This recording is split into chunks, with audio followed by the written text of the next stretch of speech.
Hi, I'm Katie, and this is a quick tutorial on the Montenegrin stitch worked in a straight line as seen here on the Britomart sampler.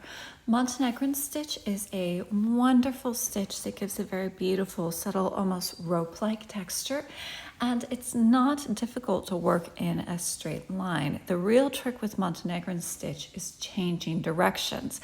That's beyond the scope of this tutorial, but it's covered in detail in every possible permutation in Amy Mitten's wonderful autopsy of the Montenegrin stitch, which is really the definitive resource and guide to this stitch, and which I will link in the description.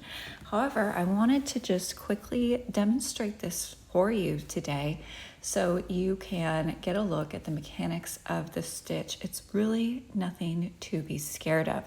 I will work it and then we'll talk about a couple different ways to think about this stitch. So I'm in the middle of a row now, and I'm going to go down with my long diagonal, which puts me in position to begin my next stitch. We'll talk about the passes on the front first, and then talk about what Montenegrin stitch looks like on the back. It can help to think your way through this stitch, either through your front passes or your back passes. So once you're in position, you then come back to bottom left and you take a vertical stitch, and then you go down diagonally to bottom right and you take a short diagonal going backwards. Come up again directly underneath, and then take a long diagonal moving forwards. So this would be up 2 threads and over 4. That moves you into position to make your next stitch. And from there, you just continue to repeat the pattern. Sorry, I was making sure my thread hadn't snagged on the back. So again, vertical stitch, short diagonal, going backwards, and then your long diagonal carrying you forwards. It's just 3 steps and really very easy once you get the hang of it. The stitch has a very pleasant rhythm to it, and so if you're just working it in a straight line as I'm doing here and you don't have to manage any direction changes, then it really is quite simple and you get this beautiful, fabulous texture that can really be a lovely accent to a piece, particularly a 17th century style band sampler as seen here. So now we're going to talk about the back structure. That's another way to think about Montenegrin stitch. Long arm cross, double back stitch, and Montenegrin stitch all have very distinctive back structures, so it can help to, as I said, think your way through the stitch. The pattern on the back will tell you where you need to go. So I just took my long diagonal, and the structure on the back, I'm going to insert a photo here, is essentially of a reversible cross. So you see a cross flanked by verticals, which is one of the ways to form a reversible cross.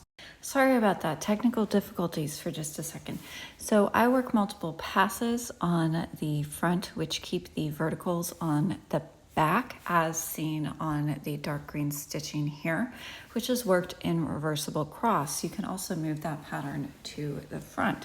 So when I insert a photo of the back here, you can see that the back structure of my reversible cross and of my Montenegrin stitch are actually the same, even though the stitch is different on the front.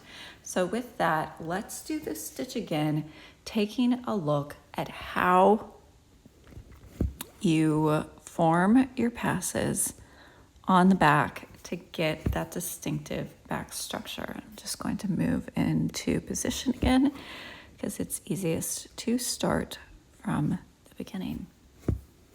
Sorry, my video was shorting in and out. I wasn't sure what had happened there.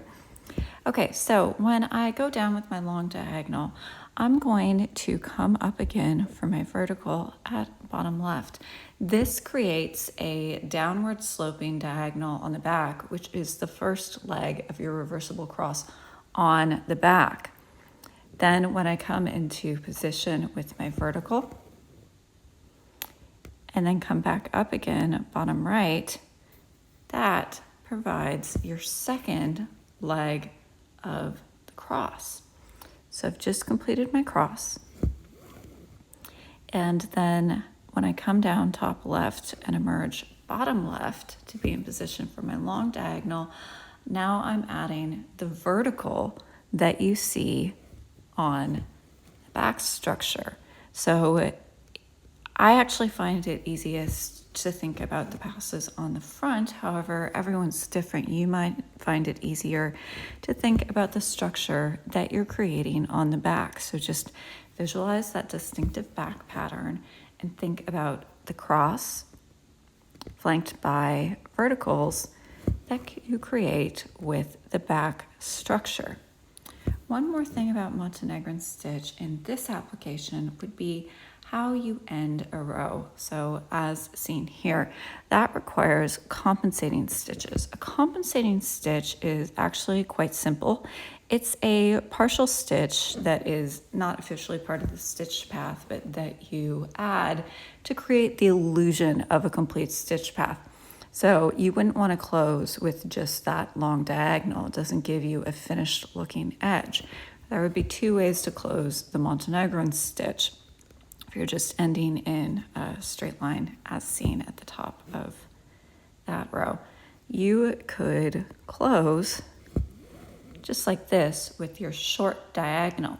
However, for the stitch to have the correct visual pattern of stitches, you need an outward facing diagonal over that diagonal. So instead of taking your long diagonal, you would close with a forward going diagonal over 2, which is what I did right here. And that would be your compensating stitch on the Montenegrin stitch.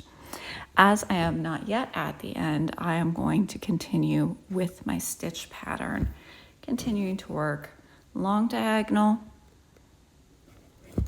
vertical, short diagonal,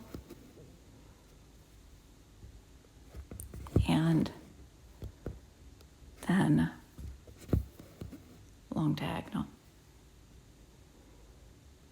to close.